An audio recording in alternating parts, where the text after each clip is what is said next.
നമസ്കാരം,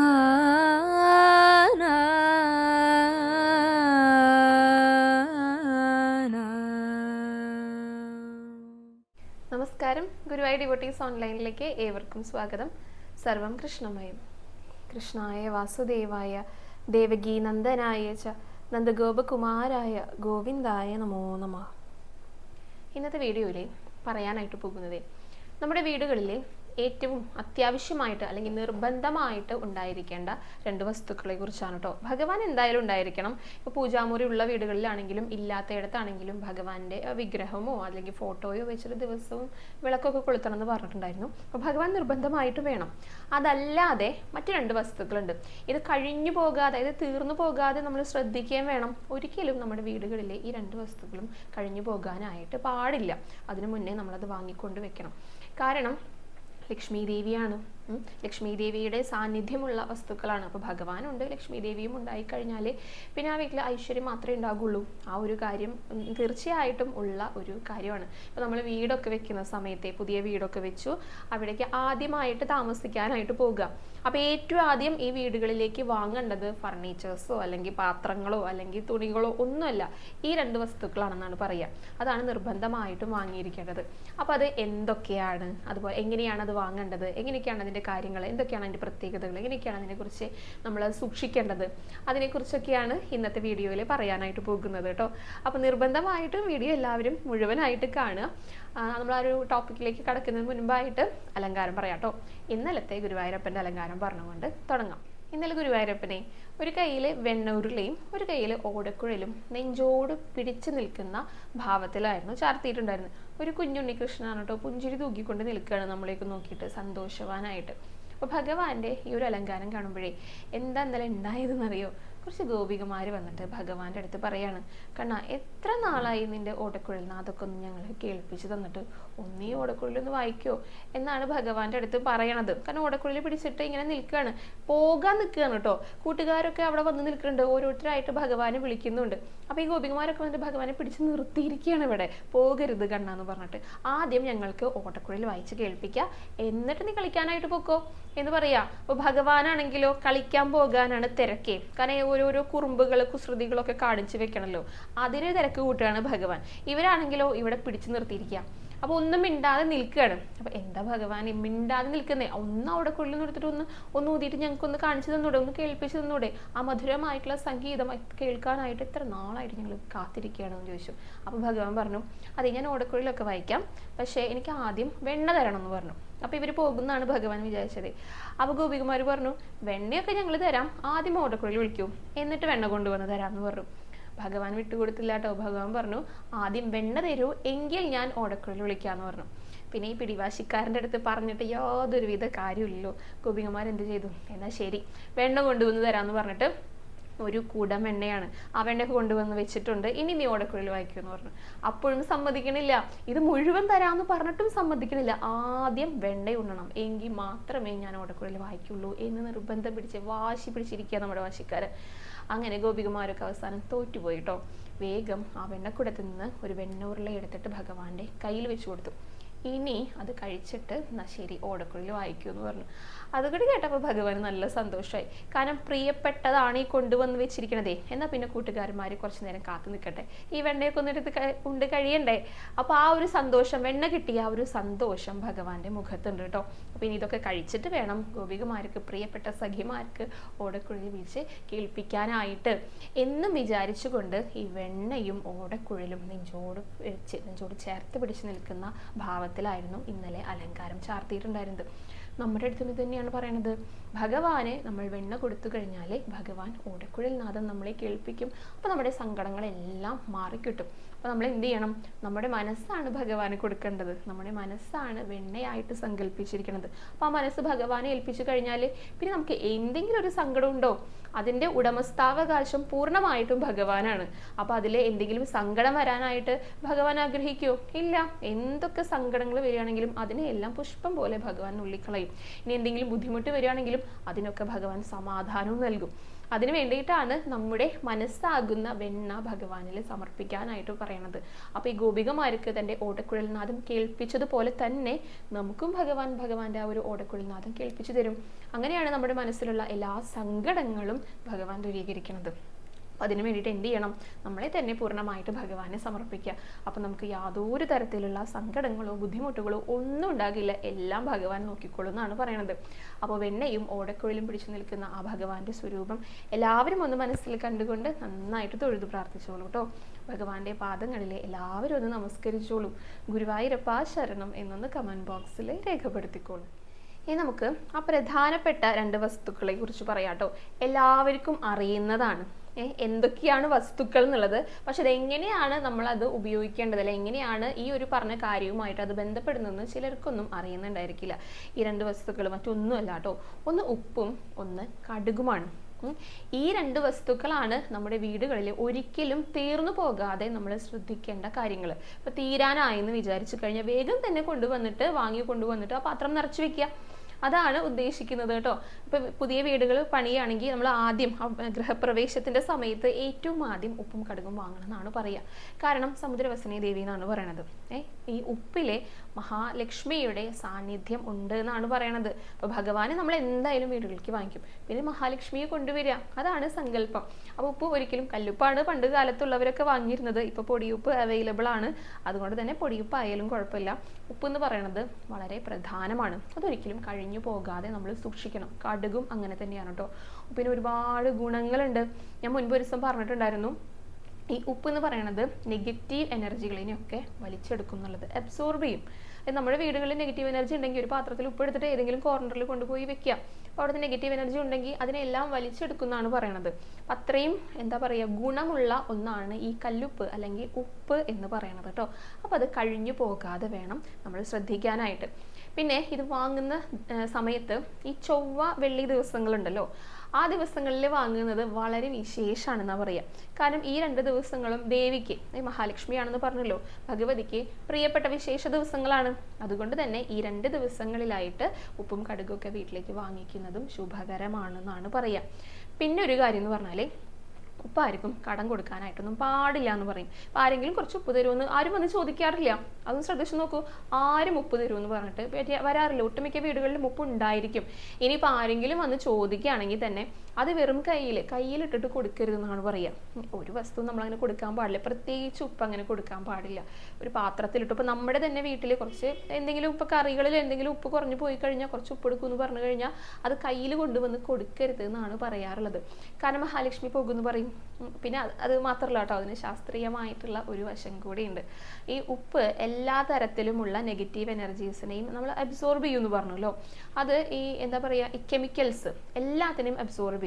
അപ്പം നമ്മൾ കയ്യിൽ കൊണ്ടുവന്ന് കൊടുക്കുക എന്ന് വിചാരിക്കുക ഈ ഉപ്പ്. അപ്പോൾ ഈ കയ്യിലുള്ള അണുക്കളൊക്കെ ഉണ്ടായിരിക്കും. നമ്മുടെ കയ്യിൽ നമ്മൾ കാണാത്തപ്പോൾ എത്ര നമ്മൾ കഴുകിയാലും നമ്മൾ കാണാത്ത രീതിയിലുള്ള സൂക്ഷ്മാണുക്കളൊക്കെ നമ്മുടെ കയ്യിലുണ്ടായിരിക്കും. അപ്പോൾ ഈ ഉപ്പ് കയ്യിലിട്ടിട്ട് അത് മറ്റൊരാൾക്ക് കൊടുക്കുകയാണെങ്കിൽ ഈ ഉപ്പ് എന്ത് ചെയ്യും? ഈ കയ്യിലുള്ള എല്ലാത്തിനെയും അബ്സോർബ് ചെയ്യും, ആഗിരണം ചെയ്യും. അപ്പോൾ അത് മറ്റൊരാളിലേക്ക് കിട്ടുമ്പോൾ ആ അണുക്കളൊക്കെ അയാളിലേക്ക് പ്രവേശിക്കുകയാണ് ചെയ്യുക. അപ്പോൾ അങ്ങനെ ഒരു ശാസ്ത്രീയമായിട്ടുള്ള വശം കൂടെ അവിടെ പറയാറുണ്ട് കേട്ടോ. അപ്പോൾ ഉപ്പ് ആർക്കും കടമായിട്ട് കൊടുക്കാൻ പാടില്ല. ഇനിയിപ്പോൾ ആരെങ്കിലും വന്ന് ചോദിക്കുകയാണെങ്കിൽ കൂടെ അതൊരു പാത്രത്തിലോ ആയിട്ട് വേണം കൊടുക്കാനായിട്ടെന്ന് പറയും. വേറെ ശത്രുക്കളാകും അങ്ങനെയൊക്കെയും പറഞ്ഞു കേട്ടിട്ടുണ്ട് കേട്ടോ. അപ്പോൾ അത് ഉദ്ദേശിക്കുന്നത് എന്താണെന്ന് വെച്ചാൽ അങ്ങനെ കൊടുക്കരുതെന്നാണ് ഉദ്ദേശിക്കുന്നത്. അപ്പോൾ അതാണ് നമ്മൾ കൃത്യമായിട്ട് അവിടെ മനസ്സിലാക്കേണ്ടതായിട്ടുള്ള ഒരു കാര്യം. ഈ ഉപ്പ് പോലെ തന്നെയാണ് കടുകും എന്ന് പറയുന്നത്. കടുകും എന്ത് ചെയ്യണം? കഴിഞ്ഞു പോകാതെ, തീർന്നു പോകാതെ നമ്മൾ സൂക്ഷിക്കണം. കടുകും കടം കൊടുക്കാനായിട്ട് പാടില്ല എന്ന് പറയും. ഒന്ന് ശ്രദ്ധിച്ചു നോക്കൂ. ഇപ്പോൾ ആരെങ്കിലും കുറച്ച് കടുക് തരുമോ, അപ്പോൾ അയൽവക്കത്തുള്ളവർ വന്ന് ചോദിക്കുകയാണെങ്കിൽ അത് കൊടുക്കാൻ പാടില്ല എന്നാണ് പറയുക. കാരണം ഈ കടം വർദ്ധിക്കും എന്ന് പറയാറുണ്ട് കേട്ടോ. അതിപ്പോൾ കടം ഉണ്ടായിട്ടല്ല, ഇല്ലാതെ തന്നെ അത് വർദ്ധിക്കും എന്ന് പറയാറുണ്ട്. അങ്ങനെ ഒരു കാര്യം ഈ കടുകിനെ പറ്റി പറയാറുണ്ട്. ഈ ഉപ്പ് പോലെ തന്നെ കടുകും ശുദ്ധീകരണത്തിന് വേണ്ടിയിട്ട് ഉപയോഗിക്കുന്ന ഒന്ന് തന്നെയാണ്. അത് ചിലർക്കൊക്കെ അറിയുന്നുണ്ടായിരിക്കും. ഇപ്പോൾ ഗുരുവായൂർ ക്ഷേത്രത്തിലെ കലശം നടക്കുന്ന സമയത്ത്, ഇത് ഉത്സവ ചടങ്ങുകളുടെ ഭാഗമായിട്ട് കലശം ഉണ്ടല്ലോ. അപ്പോൾ കൂത്തമ്പലത്തിലെ സ്ഥലശുദ്ധിയൊക്കെ ഞാൻ പറയാറുണ്ടായിരുന്നു. ആ ഒരു സമയത്ത് കൂത്തമ്പലം വൃത്തിയാക്കിയതിന് ശേഷം അവിടെ കടുക് വിതറാറുണ്ട്. അതെന്താണ്, അത് ഓരോ മൂലക്കിലേക്കും എത്തിയിട്ടില്ലേ എന്ന് ഉറപ്പ് വരുത്തുകയും കൂടെ ചെയ്യും. ഈ കടുകിന് താഴെ ഇട്ട് കഴിഞ്ഞാൽ അത് ഉരുണ്ടിട്ടാണല്ലോ, അത് വേഗം എത്തിക്കോളും. അപ്പോൾ അത് സ്ഥലത്തെ ശുദ്ധീകരിക്കാൻ വേണ്ടിയിട്ടാണ് കടുക് ഉപയോഗിക്കാറുള്ളത്. അവിടെ അങ്ങനെയാണ് പറയാറുള്ളത്. ശുദ്ധീകരിക്കാനുള്ള ഒരു കഴിവ് കൂടെ, ഒരു ഇഫക്റ്റ് കൂടെ ഈ ഒരു കടുകിനുണ്ട്. അപ്പോൾ കടുക് വളരെയധികം ഇമ്പോർട്ടൻ്റ് ആയിട്ടുള്ള ഏറ്റവും പ്രധാനപ്പെട്ട ഒന്ന് തന്നെയാണ്. പിന്നെ ഒരു കാര്യം എന്ന് പറഞ്ഞാൽ, ശുദ്ധീകരിക്കുക എന്ന് പറഞ്ഞാൽ നെഗറ്റീവ് എനർജീസിനെ കളയുക, അതാണല്ലോ ഉദ്ദേശിക്കുന്നത്. ഇത് നെഗറ്റീവായിട്ടുള്ള എല്ലാതും പോയി കഴിഞ്ഞാൽ അവിടെ വൃത്തിയായി, അവിടെ ശുദ്ധിയായി എന്ന് പറയും. ഇപ്പോൾ ചിലരൊക്കെ പറയാറുണ്ടേ, ഈ കടുക് വിതറിക്കഴിഞ്ഞാൽ നെഗറ്റീവ് എനർജീസൊക്കെ പോകും, അപ്പോൾ സാമ്പത്തികമായിട്ടൊക്കെ ഉയരാനായിട്ട് സാധിക്കും. ഇപ്പോൾ ഏതെങ്കിലും തരത്തിലുള്ള കടബാധ്യതകളൊക്കെ ഉണ്ടെങ്കിൽ അത് സാമ്പത്തികമായിട്ട് നന്നായി ഉയർന്നു വരാനായിട്ട് ഈ കടുക് എന്തൊക്കെ ചെയ്യുമെന്ന് എനിക്കറിയില്ല കേട്ടോ, എന്നാലും ഞാൻ വായിച്ചിട്ടുണ്ട് അങ്ങനെ ഒരു കാര്യം, കടുക് വിതറുക അങ്ങനെയൊക്കെ പറയാറുണ്ട്. അപ്പോൾ ഇത് പറയുമ്പോൾ വേറൊരു ചോദ്യം കൂടെ വരും, ഈ കടുക് നിലത്ത് പോയി കഴിഞ്ഞാൽ കലഹം ഉണ്ടാകുന്നാണല്ലോ പറഞ്ഞിരിക്കണത്, അങ്ങനെയും കൂടെ പറയും. ഈ കടുക് താഴെ വീണ് കഴിഞ്ഞാൽ കലഹം ഉണ്ടാകും എന്നും കൂടെ നമ്മൾ പറഞ്ഞു കേട്ടിട്ടുണ്ട്. അങ്ങനെ ഒരു ചൊല്ലു കൂടെയുണ്ട്. അത് എന്തുകൊണ്ടായിരിക്കും അങ്ങനെ വന്നതെന്ന് വെച്ച് കഴിഞ്ഞാൽ, പണ്ടുള്ള ഒരു ചൊല്ലാണല്ലോ, പണ്ടുള്ള കാര്യങ്ങളാണല്ലോ നമ്മൾ പഴഞ്ചൊല്ല് എന്ന് പറയുന്നത്.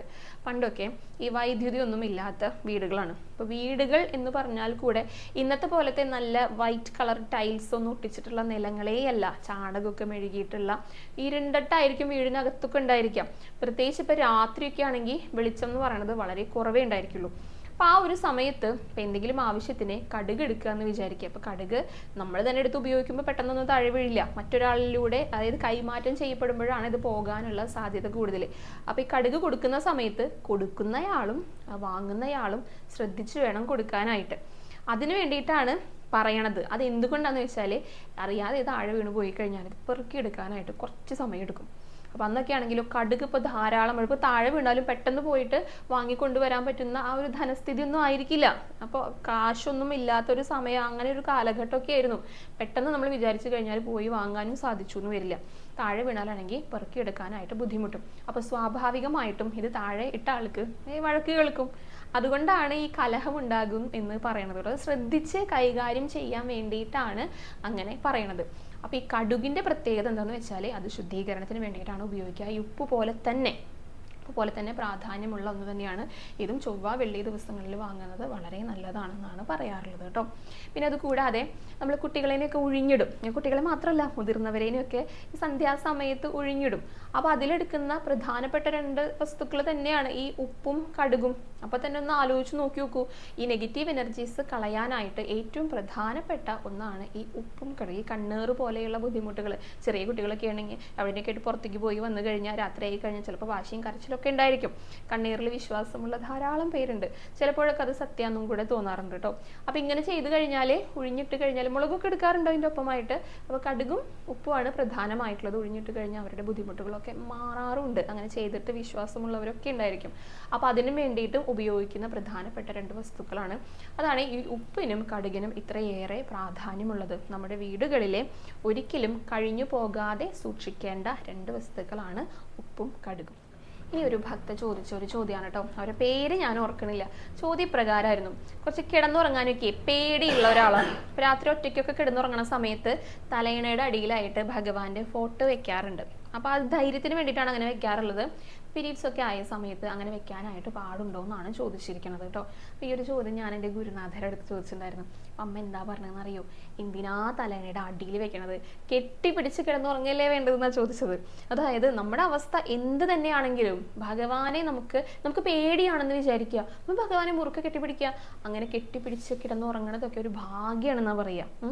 അപ്പോൾ അങ്ങനെ യാതൊരുവിധ ടെൻഷനും വേണ്ട കേട്ടോ. കാരണം എന്താണെന്നറിയോ? നമുക്ക് നമ്മുടെ കൂടെ എപ്പോഴും ഭഗവാനെ ഉണ്ടായിരിക്കുള്ളൂ. നമ്മുടെ പ്രിയപ്പെട്ടവർ, നമ്മുടെ ബന്ധുമിത്രാദികൾ, ഇവരെല്ലാവരും കുറച്ച് കാലം കഴിഞ്ഞാൽ നമ്മളിൽ നിന്ന് അകന്നു പോകും പല വിധത്തിലായിട്ട്. പക്ഷെ ഭഗവാനെ നമ്മൾ ഒരിക്കൽ പിടിച്ചു കഴിഞ്ഞാൽ പിന്നെ ആ പിടി ഭഗവാൻ വിടില്ല. നമ്മൾ തന്നെ വിടണം എന്ന് ആഗ്രഹിച്ചാലും ഭഗവാൻ നമ്മൾ വിട്ടുകൊടുക്കില്ല. അപ്പം എന്ത് ചെയ്യണം? വേറെ ആരൊക്കെ നമ്മളെ അകറ്റി നിർത്തിയാലും, വേറെ ആരും നമ്മുടെ കൂടെ ഇല്ലെങ്കിലും ഭഗവാനെ മുറുകെ പിടിക്കുക.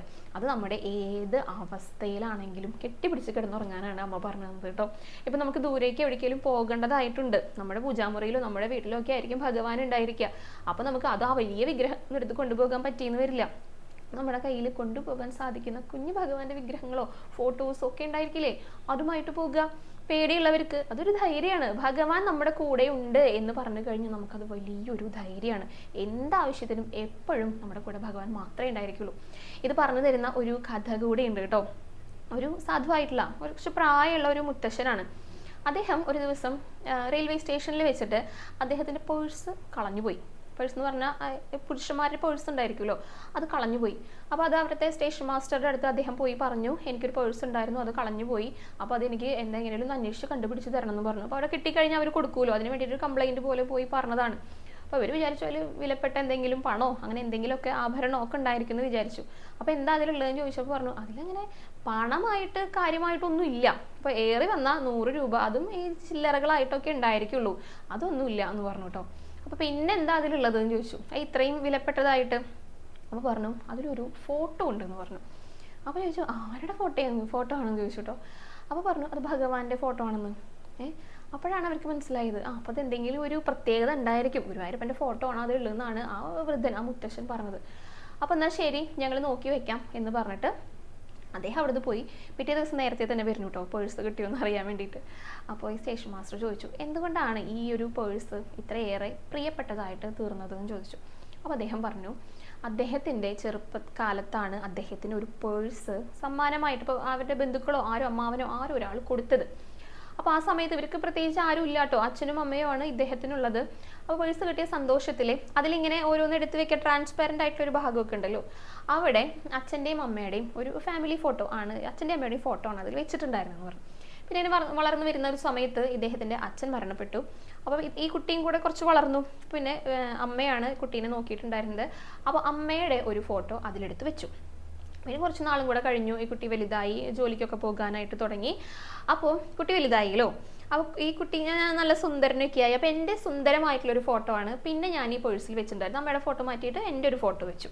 കുറച്ച് കാലം കൂടെ കഴിഞ്ഞപ്പോൾ വിവാഹപ്രായമൊക്കെ ആയി. അപ്പോൾ എനിക്ക് വിവാഹമൊക്കെ കഴിഞ്ഞു. അപ്പോൾ ഞങ്ങൾ രണ്ടുപേരുടെയും ഫോട്ടോ, അതായത് ഇദ്ദേഹത്തിൻ്റെയും ഇദ്ദേഹത്തിൻ്റെ ഭാര്യയുടെയും ഫോട്ടോ ആണ് പിന്നെ അതിൽ വെച്ചിട്ടുണ്ടായിരുന്നത് എന്ന് പറഞ്ഞു. കുറച്ച് നാളും കൂടി കഴിഞ്ഞപ്പോൾ ഞങ്ങൾക്കൊരു കുഞ്ഞും കൂടെ ജനിച്ചു.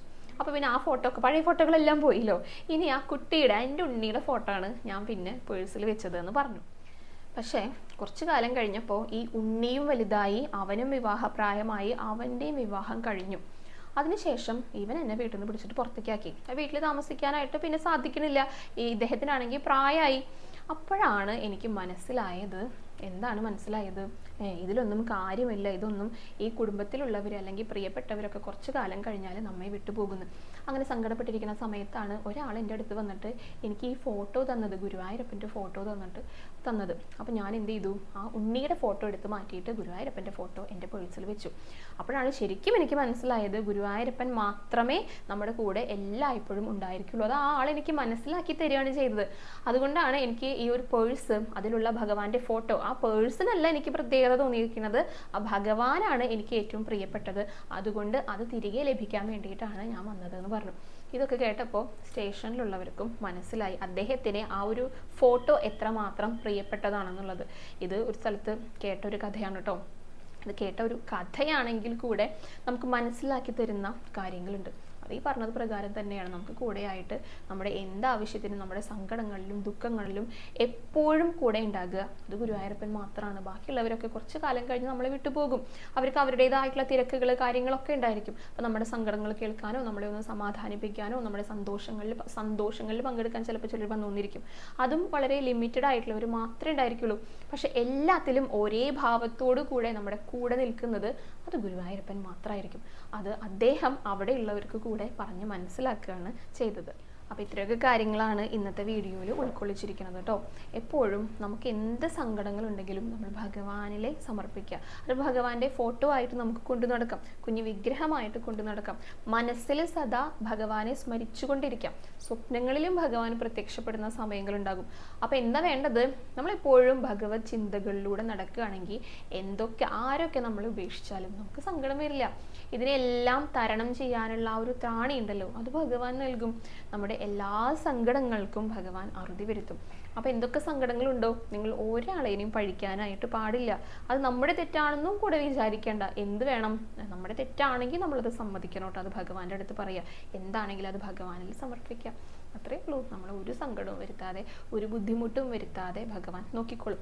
അതൊക്കെയാണ് ഈ കഥകളിൽ നിന്ന് നമുക്ക് നൽകുന്ന സന്ദേശം. ഭഗവാനിലേക്ക് അടുക്കാനാണ് എല്ലാ കഥകളും നമ്മളെ ഓർമ്മിപ്പിക്കുന്നത്. അപ്പോൾ അങ്ങനെ അങ്ങനെ ഭഗവാനിലേക്ക് അടുത്ത് കഴിഞ്ഞാൽ എന്തൊക്കെ ഗുണങ്ങൾ ഉണ്ടാകും എന്നൊക്കെയാണ് ഓരോ കഥകളുടെ സന്ദേശങ്ങളായിട്ട് നമ്മുടെ അടുത്ത് പറയണത് കേട്ടോ. അപ്പോൾ അതൊക്കെ നമ്മൾ കൃത്യമായിട്ട് മനസ്സിലാക്കുക. അപ്പോൾ പലർക്കും ചോദ്യങ്ങളൊക്കെ ഉണ്ടാകും. അപ്പോൾ ചോദ്യങ്ങൾ ചോദിക്കാൻ വേണ്ടിയിട്ടല്ല കഥകൾ പറയണത്, അതിലെ തത്വങ്ങൾ മനസ്സിലാക്കിയിട്ട് നമ്മുടെ ജീവിതത്തിൽ പ്രാവർത്തികമാക്കാൻ വേണ്ടിയിട്ടാണ്. അപ്പോൾ അതൊക്കെയാണ് ഇന്നത്തെ വീഡിയോയിൽ പറഞ്ഞിരിക്കുന്നത് കേട്ടോ. ഈ നാമജപം പറയാം. കഴിഞ്ഞ 2 ദിവസങ്ങളിൽ നാമജപമാണ്. ഇന്നലെ വീഡിയോ ഇല്ലാത്ത കാരണം ഞാൻ എണ്ണിക്കൊണ്ട് വന്നിട്ടുണ്ടായിരുന്നില്ല. ഇന്നലത്തെയും മിനിഞ്ഞാന്നത്തെയും, ഇന്നലെ നാരായണീയം എഴുതുന്ന വീഡിയോയ്ക്ക് ചുവടെ വന്നിട്ടുള്ള നാമജപമാണ് കേട്ടോ. രണ്ടും കൂടെ കൂട്ടിയിട്ട് 1,46,217 നാമങ്ങളാണ് നമുക്ക് ഭഗവാന്റെ തൃപ്പാദങ്ങളിൽ സമർപ്പിക്കാനായിട്ട് സാധിച്ചത്. ഒരു ഭക്ത ചോദിച്ചിട്ടുണ്ട് നാമജപം എങ്ങനെയാണ് സമർപ്പിക്കണം കേട്ടോ.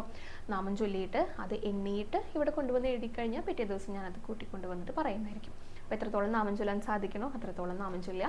ഇന്നത്തെ വീഡിയോ ഇവിടെ അവസാനിക്കുകയാണ്. ഇനി ഇന്ന് തൊഴാൻ പോയ വിശേഷങ്ങൾ, അലങ്കാരങ്ങൾ, കൂടുതൽ അറിവുകളുമൊക്കെ ആയിട്ട് നാളത്തെ വീഡിയോയിൽ കാണാം. ഹരേ കൃഷ്ണ, ഹരേ ഗുരുവായൂരപ്പ.